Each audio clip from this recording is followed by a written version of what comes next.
And yes, we have 46,000. What up, Ever? I mean, he brought magic to millions during the earliest days of the pandemic, jump-starting a phenomenon in the process. Now DJ D-Nice is bringing Club Quarantine to one of the biggest stages in the Big Apple, Carnegie Hall, and we are so excited to have him with us now. It is so good to see you. How are you? I feel so blessed. It's good to see you in person now. Yeah, I mean, you have to feel blessed. I mean, you're a guy from the Bronx. You're a city guy. Yes. Did you ever imagine that you'd be headlining Carnegie Hall? What are you feeling? You know, we were talking about it in the dressing room. You know, when I grew up, you know, kid in the Bronx, whenever I would come downtown, I would walk by Carnegie Hall and felt a little intimidated. Yeah. Like just looking at all of the legendary people that have played the stage, and never imagined bringing what I started, you know, in my apartment, live to that stage. So I'm pretty excited about it. Yeah, I mean, it all started, like you said, it was a virtual club that you started while we were all isolating.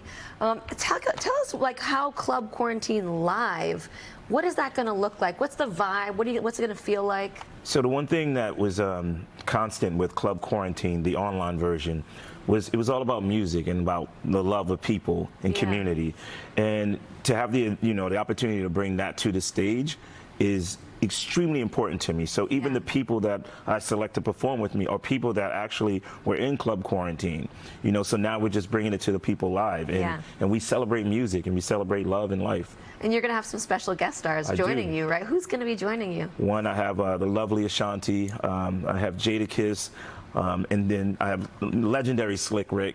Who was that was the first record I bought when I was a kid, and you know, true New Yorkers, and from Brooklyn, the legendary Hezekiah Walker singing gospel, and I'm pretty excited about it. Yeah, are you going to like surprise anybody with some guests that you're not going to tell us about ahead of time? I cannot tell you, but I promise you, I have one of the biggest stars in the world joining us on stage, now and I'm really excited about that. My mind is like reeling now. Like, I think I know who it is. I don't know, but I'm not going to embarrass myself. But listen, I feel like when people are DJing, sometimes it's like kind of free flow, off the cuff. But I imagine if you're doing this for Carnegie Hall, there is a plan. There's a plan. So we're doing it with a 28-piece orchestra.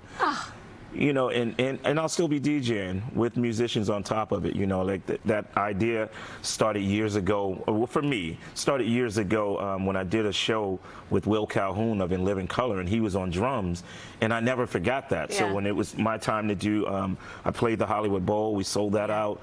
I was like, I need musicians, and like now, like that's just a part of my show to add these live elements to it, and it's beautiful. It makes the music feel alive again. Yeah, for sure. I mean, and part of the whole virtual experience, I feel like, during quarantine was just seeing who's going to show up. You know, like Michelle Obama, I mean, Drake, I think Ellen was showing up for these things.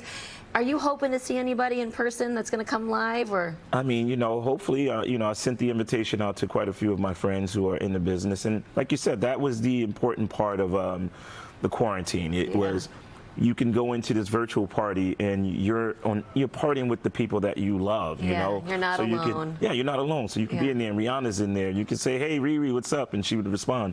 So, you know, I kind of want to continue to bring, like when we did the Bowl, we did these other places, other celebs came out and they partied with us. And I know that some will do the same with Carnegie. I mean, it's Carnegie Hall. How could you not have an amazing time? How could you not? Trust me. But listen, you brought so much joy to so many people during that time. Do you think that it's kind of changed you a little bit too, and it's kind of like this newfound joy for you as well from this experience? I'll tell you what, you know, before the quarantine, I was actually like, you know, planning my exit strategy. I was like, all right, I've been in the music business for 3 decades. I'm tired. You know, it was pretty much like, you know, routine. And the Club Quarantine gave me a love of music again, and you know, I feel really good about what's happening. Yeah, I mean, to think about what you've been able to do, you played the Oscars, you're getting accolades and awards. I mean, does it feel like a de-Renaissance? A little renaissance for you? I like that. I am the Renaissance man. I like that. I may have to trademark that.